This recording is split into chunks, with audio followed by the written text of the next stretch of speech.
έρχεται που λέτε η Νατάσα. Καλή τι πια Νατάσα, η Θεοδωρίδου. Και λέει, εγώ δεν ξέρω να μαγειρεύω. Δεν μαγειρεύω. Άλλωστε λέει, οι μεγαλύτεροι σεφ είναι άντρες. Γιατί δηλαδή είναι αποκλειστικό προνόμιο της γυναίκας να μαγειρεύει στο σπίτι. Τα ακούς Γιώργο μου, του λέω. Ναι, αλλά αυτή είναι η Νατάσα, μου λέει. Και δεν κατάλαβα. Καλύτερη είναι η Νατάσα από μένα. Αλλά όχι. Εκεί εσύ. Με θες δουλάρα στην κουζίνα. Και κάπως έτσι ξεκίνησε ο καυγάς. Έχω πάρει αυτές τις δύο κορνίζες. Έχουμε ξαναφτιάξει στο παρελθόν. Έχουν πολύ ωραίο σχέδιο, πλην όμως φαίνονται πολύ πλαστικές. Οπότε λοιπόν αποφάσισα να τις διαφοροποιήσω λίγο στα γούστα τα δικά μου και ελπίζω και τα δικά σας. Αρχικά θα ξεκινήσω με ένα υπέροχο χρώμα, δεν ξέρω, το έχω ξαναδουλέψει νομίζω και σας έχω μιλήσει για το Arsenic της Ταμπερία, το οποίο έχει μια εκπληκτική απόκρουση. Και έτσι λοιπόν το πρώτο βήμα θα είναι να δουλέψω με το Arsenic από τη Ταμπερία. Θα βάψω την κορνίζα μου και θα δούμε στην πορεία τι θα γίνει.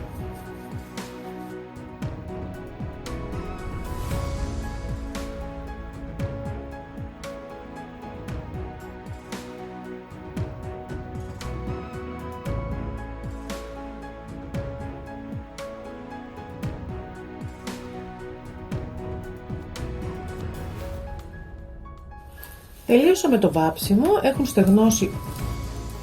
στεγνώσει πάρα πολύ καλά το χρώμα μου, το Arsenic, έχω τελειώσει με το Arsenic και έχω έρθει με το Prussian Blue. Σε οποιαδήποτε εταιρεία, δεν χρειάζεται να είναι της Amsterdam, σε οποιαδήποτε εταιρεία ακριλικό Prussian Blue και Burnt Umber. Οποιοδήποτε ακριλικό μπορείτε να πάρετε. Ο συνδυασμός αυτών των δύο χρωμάτων θα σας δώσει, έχω ξαναμιλήσει για αυτό το συνδυασμό, ο οποίος μου αρέσει πάρα πολύ. Αυτός λοιπόν ο συνδυασμός των δύο χρωμάτων θα σας δώσουν ένα εκπληκτικό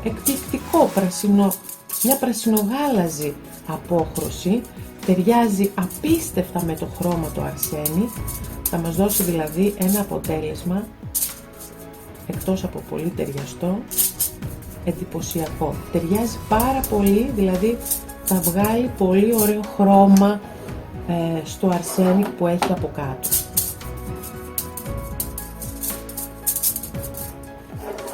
Ξεκινάω με το ακριλικό μου λοιπόν και ξεκινάω να βάψω.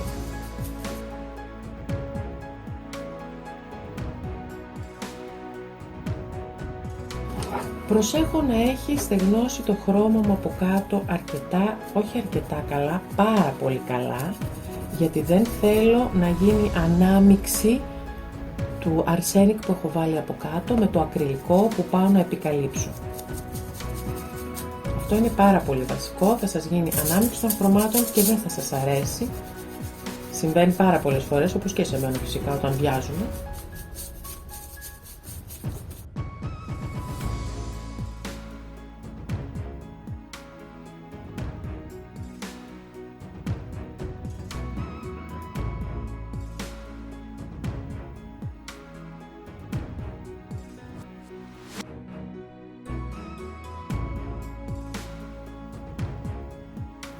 Τελείωσα το πέρασμα με το ακριλικό μου και με ένα μορομάντιλο το οποίο έχω καλά στραγγίσει. Θα έρθω να πάρω το παραπανίσιο και να βγάλω στην επιφάνεια το Arsenic που έχω βάψει από κάτω.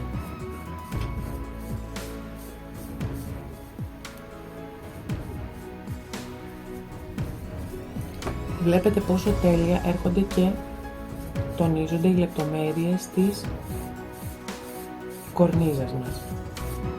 Θέλουμε να μείνει σκούρα, να μείνουν σκούρα τα σκαλίσματά μας και να βγει στην επιφάνεια το Arsenic που υπάρχει από μέσα.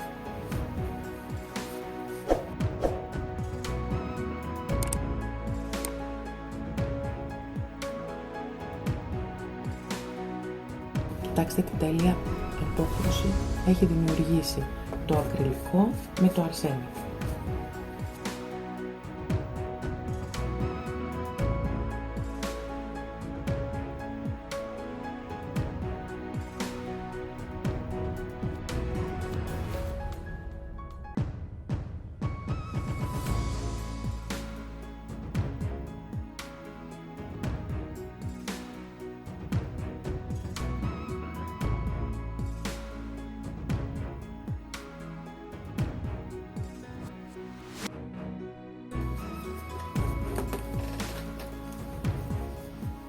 Μέχρι εδώ θα τρίψω, δεν θα επιμείνω άλλο.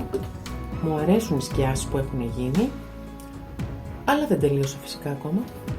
Στη συνέχεια θα πάρω μία πατίνα σκούρα καφέ, ούμπρα λέγεται, έτσι την αποκαλώ, και με ένα πινέλο, γουρνοπίνελο θα προτιμήσω, για να εισχωρήσει μέσα σε όλες τις πτυχές από τα σκαλίσματα.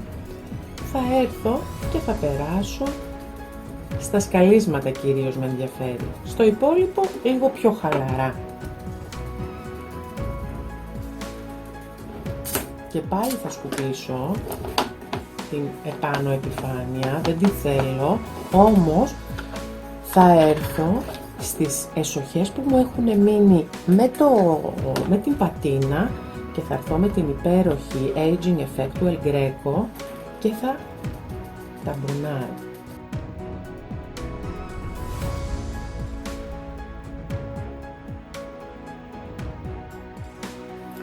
Ακόμα δεν έχουμε τελειώσει, αυτό όμως είναι ένα μικρό δείγμα του πώς θα εξελιχθεί η κορνίζα μας. Προσπαθώ με τα υλικά που έχουμε δουλέψει μέχρι τώρα και λίγο πολύ όλες σας λογικά θα πρέπει να έχετε, οπότε λοιπόν να μην χρειαστούμε μια περιουσία για να μετατρέψουμε μια κορνίζα πλαστική σε μια εκπληκτική κορνίζα για το σαλόνι μας. Συνεχίζω με την πατίνα. Όλα τα προϊόντα τη Σταμπερία, τη Πεντάρ, του El Greco θα τα βρείτε στο χειροκάμωτο, με πρόθυμα τα παιδιά να σας εξυπηρετήσουν σε κάθε σας απορία. Και έτσι λοιπόν συνεχίζουμε.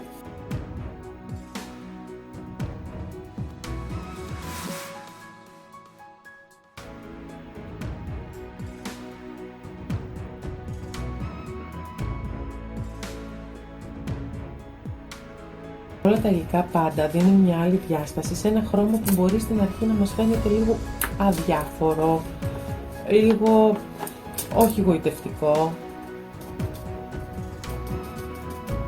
Όταν έρχονται όμως όλα τα υλικά και ενώνονται, το αποτέλεσμα γίνεται εντυπωσιακότατο.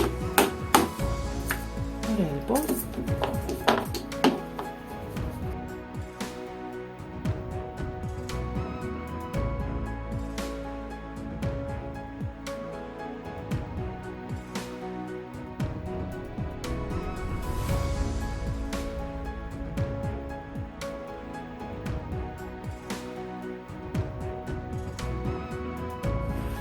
Στη συνέχεια έχω ανακατέψει ένα χρώμα πολύ ανοιχτό πράσινο. Έχω το μείγμα κάνει με ένα χρώμα από τα ακριλικά της Αμερικάνα, δεν ξέρω ποιο είναι, το έχω καιρό το μείγμα φτιάξει. Εσείς μπορείτε να χρησιμοποιήσετε οποιοδήποτε πράσινο ανοιχτό θέλετε. Τι έκανα λοιπόν, πήρα ένα dispenser εδώ πέρα, δεν λέγεται dispenser αυτό, και άρχισα να βάζω εκεί που έχω ρίξει την Aging Effect, να πάει να κολλήσει, και αρχίζω λοιπόν εκεί που έχω βάλει Aging Effect να ρίχνω αυτό το πράσινο χρώμα.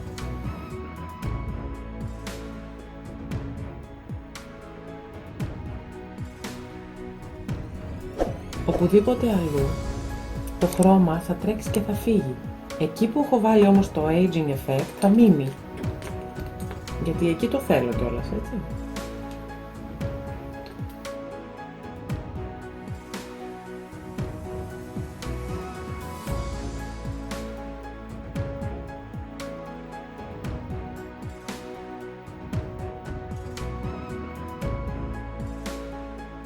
Όπως θα διαπιστώσετε, επειδή έχουμε βάλει και την πατίνα, το χρώμα τρέχει και δεν μένει να σταματήσει, να βάψει την επιφάνεια, έτσι.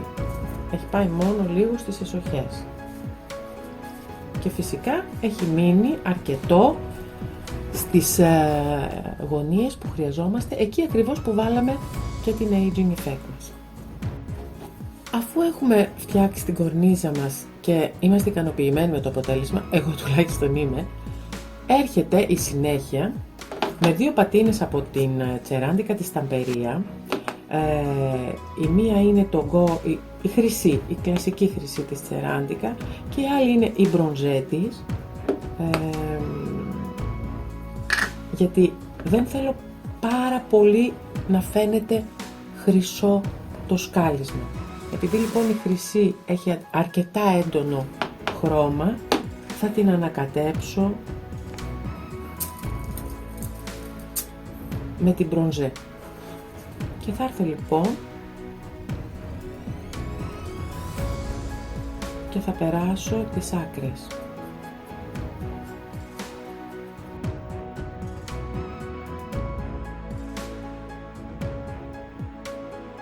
Δεν θέλω το έντονο χρυσό του φύλου χρυσού, ούτε της πατίνας. Θέλω ένα διακριτικό παλαιωμένο χρυσό. Οπότε λοιπόν θα έρθω με τον μπρονζέ μου και όπου θέλω πιο διακριτικό θα περάσω και λίγο με το χρυσό από πάνω. Και θα μου δώσει ένα πολύ διαφορετικό χρυσό αυτή η μίξη.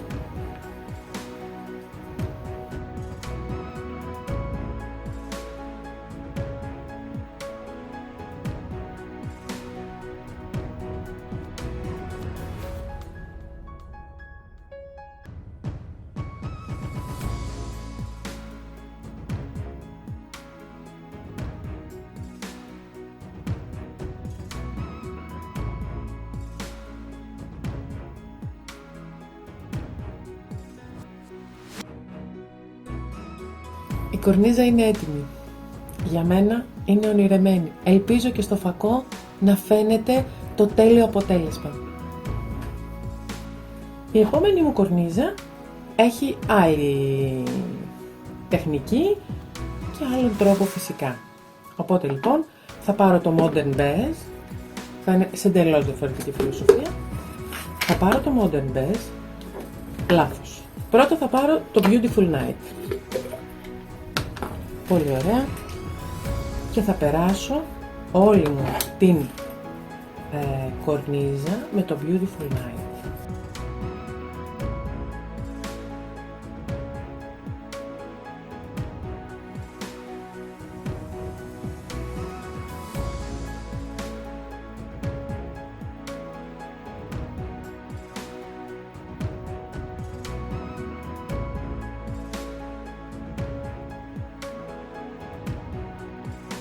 Αφού στέλνωσα πάρα πολύ καλά το μαύρο χρώμα, είπα να το περάσω με Modern Beige και να κάνω από πάνω κρακελέ 2 συστατικών. Αλλά λέω, το έχουμε κάνει πολλές φορές το 2 συστατικών, το κρακελέ. Σκέφτηκα λοιπόν ότι είχα αυτό εδώ πέρα, το Cracking Paint System της Pentart, το οποίο αφού βάλουμε το primer, το κλασικό primer που χρησιμοποιούμε για την πάστα κρακελέ, θα πλώσω παντού λοιπόν το primer και στη συνέχεια θα βάψω με αυτό το χρώμα κατευθείαν και αυτό θα κρακελάρει αμέσως. Δεν το έχω ξανακάνει, τώρα θα το δούμε μαζί.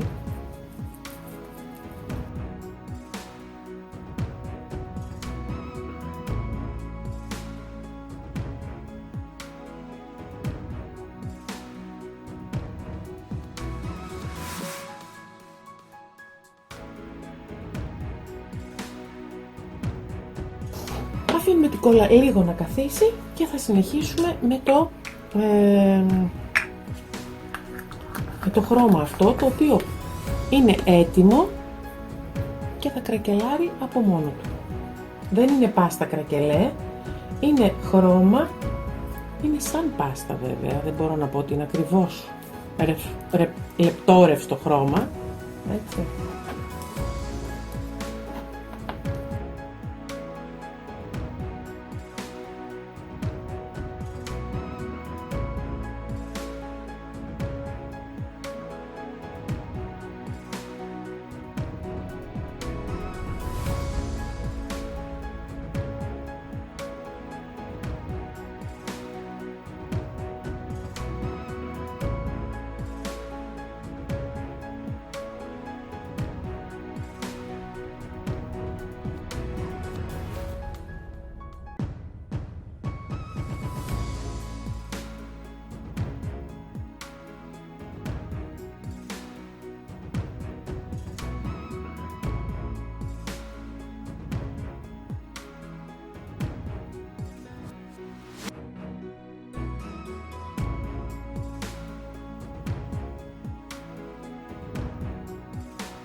Τέλειωσα με το χρώμα, αυτό το ειδικό το χρώμα, το Cracking Paint System, και θα έρθω να στεγνώσω να δω τι θα γίνει.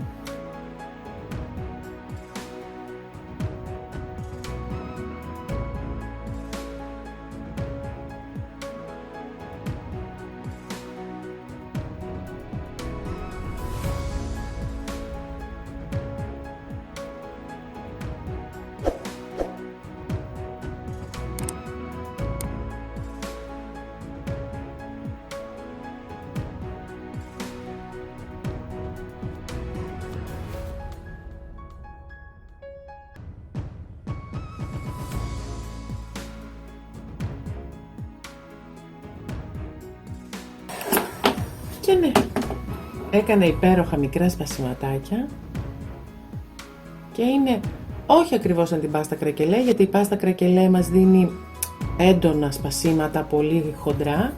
Αυτό εδώ όμως μας δίνει διακριτικά μικρά σπασιματάκια.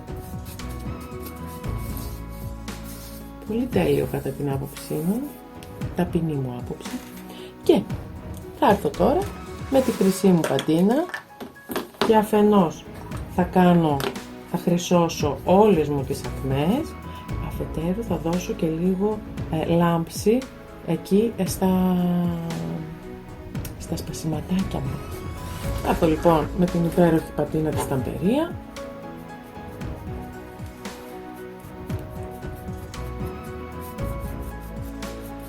Και το αποτέλεσμα είναι μοναδικό.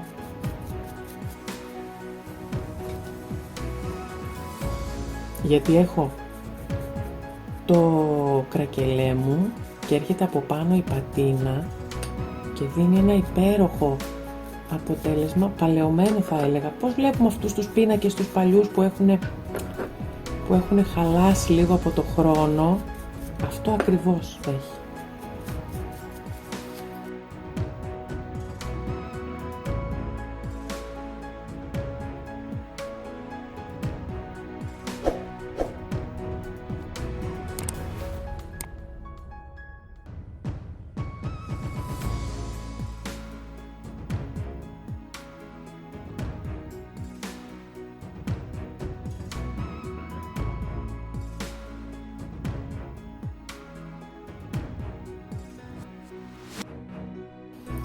Έτσι λοιπόν, μπορεί ακόμα πασχαλινά να μην σας έφτιαξα, σας έδωσα όμως τον τρόπο να περιστοιχίσετε την πασχαλινή σας διακόσμηση με όμορφες και προπάντων φθηνές κορνίζες. Ελπίζω να σας άρεσαν και να σας οδηγήσουν και εσάς σε νέες δημιουργίες. Και να μην ξεχνάτε να χαμογελάτε. Απαραίτητο συστατικό για την ευτυχία σας. Φιλιά πολλά!